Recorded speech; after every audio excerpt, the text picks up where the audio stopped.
Sa video ito tuturo ko sa inyo ang step-by-step process kung paano mag-register sa PhilHealth Yakap Provider para maka-avail kayo ng libreng check-up, laboratories at libreng gamot.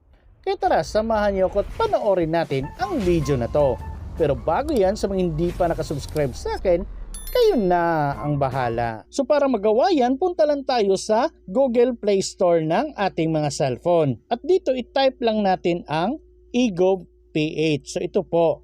At pagkatapos hanapin lang natin ang ganitong logo, tapos may pangalan na eGovPH, tapos sa baba DICT eGovernment. At kung okay na, i-click nyo na lang po itong install. At pagkatapos antayin nyo na lang na ma-install yan. At kung okay na at ganito na, i-click nyo na lang po itong open. At pagkatapos may makikita kayong ganito, then may lalabas na allow eGovPH to send you notifications. So nasa sa inyo na po yan kung gusto nyo makareceive ng mga notifications galing sa eGov, i-click nyo po itong allow. Pero kung ayaw nyo naman, i-click nyo itong don't allow. So in short guys, nasa sa inyo na po yan kung gusto nyo i-allow or don't allow. At pagkatapos may makikita tayong ganito. So dito guys, wala pa tayong account, so kailangan nating i-click itong sign up. After that, may makikita na po kayong ganito, let's get started. So dito kailangan nyo pong ilagay yung first name, middle name, at last name ninyo. So make sure guys, tama yung pagkakalagay ng first name, middle name, at last name ninyo. At pagkatapos i-click nyo po itong suffix. So for example, meron kayong suffix kagaya ng junior, senior, the third, the fourth, ganyan. Pwede nyo pong i-click dito kung hanapin nyo na lang po. Pero kung wala, i-click nyo na lang po itong NA or not applicable. So ito po. So after nyo makalagay ng suffix, tapos first name, middle name, at last name, dito naman tayo sa baba sa paglalagay ng email address. So make sure yung email address na ilalagay ninyo guys, active at nabubuksan ninyo kasi magsasend sila ng OTP doon. So ulitin ko, dapat nabubuksan pa talaga niyo yung email address na ilalagay niyo dito kasi hindi kayo makakaproceed kung hindi niyo mabubuksan yung email address na yon. At kung okay na at nalagay nyo na lahat, i-click nyo na po itong create new account. At pagkatapos kung meron kayong makitang ganito guys, the email address has already been taken. So ibig sabihin yan, nagamit na po yung email address na nilagay ninyo. So kapag ganito yung nakikita ninyo, advice ko sa inyo, gumawa na lang po kayo ng bagong email address ninyo. Or baka isipin nyo, baka nakapag-register na kayo dito dati, kaya nagamit nyo na ang email address ninyo. Pero kung okay naman lahat, ganito po yung makikita ninyo. One-time code sent to your email address. So kagaya na sabi ko kanina, dapat active at nabubuksan ninyo yung email address na ilalagay. So i-check nyo na lang po sa email address yung email ni eGov. So dapat mag-aantay lang kayo ng at least 3 minutes bago ma-receive nyo yung code na galing kay eGov. And by the way guys, kung lalagpas na ng 3 minutes tapos wala pa rin kayong na-receive na email, pwede nyo pong i-check sa spam folders ninyo, baka nandun yung email ni eGov. Pero kung wala talaga, may nakalagay naman dito na resend code. So pwede nyo pong i-click yan after 3 minutes kung wala talaga kayong na-receive na code. So bali ganito po yung na-receive ko na email galing kay eGov. Tapos may nakalagay dito na email code. So itong 6-digit na number dito, ito po yung OTP or yung code na ilalagay ninyo dito. So after nyo malagay yung code dito, ganito na po yung lalabas. So dito kailangan ninyong maglagay ng mobile number ninyo. And make sure guys, active at nakaka-receive ng text yung mobile number na ilalagay ninyo kasi magsasend na naman sila ng OTP doon. At kung nakalagay na po kayo, i-click nyo na po itong next. At pagkatapos may makikita kayong ganito, enter one-time PIN. So nag-send daw sila ng OTP sa mobile number na nilagay ninyo. So kagaya ng sabi ko, dapat active at nakaka-receive ng text yung mobile number na ilalagay ninyo. So bali ganitong OTP po yung na-receive ko. At pagkatapos dito nilagay ko na po. Then after kong malagay, nag-loading po siya ng kaunti. Then dumiretso na sa pag-create ng IMPIN or one-time password. So bali numbers lang po yung ilalagay ninyo, 6 digits lang po. So make sure madali nyo matandaan yung password na ilalagay ninyo.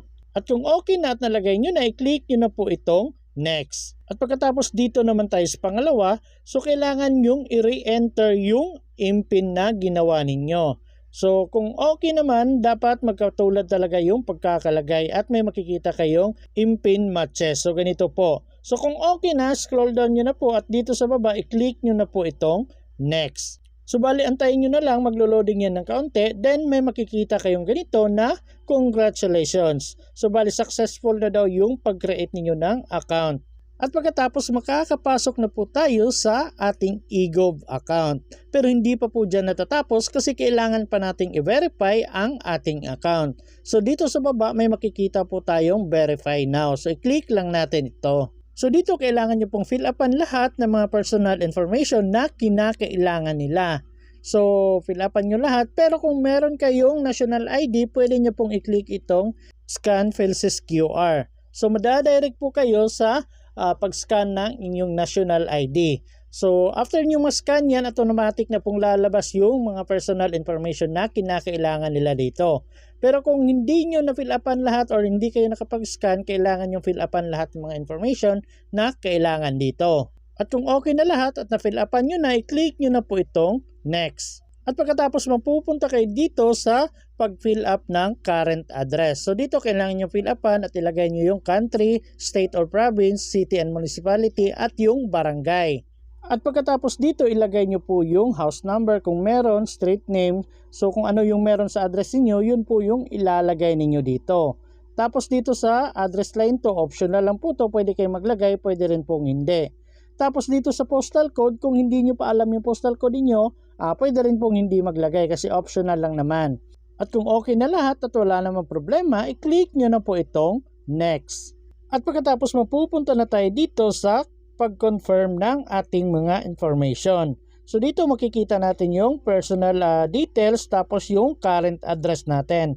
So i-double check na lang natin na maigi. Kung merong mga problema sa mga details na nilagay natin, kung may mga mali, i-click nyo na lang po ang edit details. Pero kung okay naman lahat at wala namang problema, i-click nyo na po itong next. And then mapupunta na po tayo dito sa paglalagay ng perma. So dito ilagay nyo po yung totoong signature ninyo. So make sure guys, kung mahaba-haba yung perma ninyo, dapat nababasa pa rin at yun pa rin talaga yung perma ninyo kapag zoom in ninyo yung perma. So gamitin nyo na lang po yung dulo ng daliri ninyo sa pagperma. Or kung meron kayong bagay dyan na medyo maliit na gumagana sa cellphone ninyo, gumagawa ng perma, pwede nyo pong gamitin yan para hindi masyadong malaki yung linya na magagawa niya. At kung mali naman yung perma na nilagay ninyo, pwede nyo i-click itong clear. Pero kung okay naman at wala naman problema, tama naman yung perma na nilagay ninyo, pwede nyo na pong i-click itong continue. And then makikita nyo na po yung perma dito. Then may note dito sa baba na pwede nyo i-update yung signature ninyo every once a month daw. So kung nag-iba kayo ng perma, pwede nyo i-update yung perma ninyo once a month. So kung sa tingin ninyo tama naman yung pagkalagay ninyo ng perma, pwede nyo na pong i-click itong confirm. And then mapupunta na tayo sa pag-take ng live selfie. So para ma-verify na kayo talaga yung gumawa ng account na ito. So make sure sa pag-take ng selfie, walang nakaharang sa mukha ninyo, wala kayong sunglasses, mga sombrero, hindi kayo gumamit ng filter, tapos nasa maliwanag kayong lugar. At kung okay na at ready na kayo, i-click nyo na lang po itong tap to lens camera. And then may makikita po kayong ganito, allow eGov PH to access photos and videos on this device. Pwede nyo pong i-click itong allow limited access or allow all. Pero wag lang i-click ang don't allow kasi hindi ko po kayo makaka-proceed kung don't allow yung i-click ninyo. So bali marami pong nagko-comment sa mga videos ko dati bakit daw hindi sila nakaka-proceed sa pag-take ng live selfie. Kasi dito pa lang ang click nila ay yung don't allow. So hindi talaga sila makaka-proceed. Kaya dito i-click nyo ang allow limited access or allow all. At pagkatapos dito, dapat ready na talaga kayo kasi madalian lang to. Ipasok nyo na lang sa bilog yung mukha ninyo. Then, may makikita kayo sa taas na look at the camera. Tapos, blink your eyes. Then, at pagkatapos, move your head to the right. Then, move your head to the left. And then, keep and still your head in the front of the camera. So, steady nyo na lang mukha ninyo. Then, may makikita kayong preparing to capture in 3, 2, 1. And then makikita nyo na po yung picture nyo dito at may nakalagay happy with your picture. So kung satisfied kayo sa picture na yan, pwede kayo mag-proceed. Pero kung hindi kayo satisfied, pwede nyo i-click itong retake photo. Pero kung okay naman at wala namang problema, i-click nyo na po itong yes, I'm happy. At pagkatapos may makikita na kayong ganito, congratulations, you have successfully upgraded your account. So ibig sabihin yan, fully verified na po yung eGovPH account ninyo. So ngayon balik na tayo dito sa homepage ng ating eGovPH account. At dahil fully verified na yung account natin, gusto na nating mag-register sa Yakap program ng PhilHealth. So para makapag-register tayo, i-click lang natin itong NGS. So dito marami tayong makikitang National Government Agency Services. So scroll up nyo na lang po yan at hanapin nyo na lang po yung PhilHealth. So dito po sa pinakababa kasi alphabetical po yan. So pag nakita nyo na po itong PhilHealth, i-click nyo na lang po. At pagkatapos may makikita kayong ganito, PhilHealth Member Portal. So para makaproceed tayo, i-click lang natin yan. At pagkatapos may makikita tayong ganito, so dito i-click nyo na lang po itong Continue to your account. At pagkatapos makakapasok na po kayo sa inyong PhilHealth account. At dahil sa gusto nating mag-register sa Yakap, so kailangan nating i-click itong Yakap. So nandito po sa pinakababa itong may Yakap dito.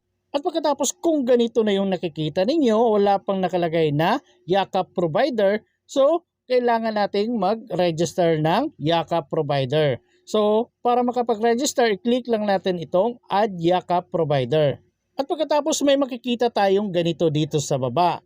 So dito kailangan nating mag-select ng province. So i-click lang natin itong select. At pagkatapos marami kayong makikitang province dito. So kayo nang bahalang pumili kung saang province yung pinakamalapit sa inyo or saang probinsya kayo nabibilong. Kung nakaselect na kayo, makikita nyo na po dito yung province na pinili ninyo. So kagaya niyan, Camarines Sur. So yung client ko nasa Camarines Sur, kaya ito yung pinili niya. Then dito naman tayo sa pagpili ng city and municipality. So i-click lang natin tong any. At pagkatapos may makikita kayong city and municipality dito. So kayo nang bahalang pumili kung saang city and municipality kayo pinakamalapit. Depende na yan kung saang province yung pinili ninyo. So kagaya niyan, nasa Naga City yung client ko, kaya ito yung pinili niya. So kung okay na, nakaselect na kayo ng city and municipality at yung province, i-click nyo na po itong search. At pagkatapos may makikita kayong medical clinic, city health office, or mga hospitals. So kayo nang bahalang pumili kung saan yung pinakamalapit na area sa inyo. At kung ano yung gusto ninyong puntahan or pa-register na Yakap package provider ninyo. So kagaya nito, Naga City General Hospital yung gusto ng client ko, kaya ito yung pinili namin. At pagkatapos may nakita na kaming ganito. So are you sure you want to proceed? So kung okay na kayo dyan, i-click nyo na lang po itong yes. And then may makikita na po kayong ganito, Yakap Provider Added. So nandito sa Yakap Provider may nakalagay na Naga City General Hospital. So kung na-register na po ninyo, pwede na po kayong pumunta kung saan mang clinic or hospital kayo nagpa-register. At pwede na kayong maka-avail doon ng libreng gamot, check-up, or laboratory. Pero make sure guys, kung gusto mong kumuha ng gamot, make sure na meron kang prescription ng inyong doktor para mabigyan po kayo ng tamang gamot na kinakailangan ninyo. So ganun na po kadali mag-register ng Yakap Provider at pwede na kayong maka-avail ng libreng mga gamot konsulta or mga laboratories na galing sa clinic na pinili ninyo.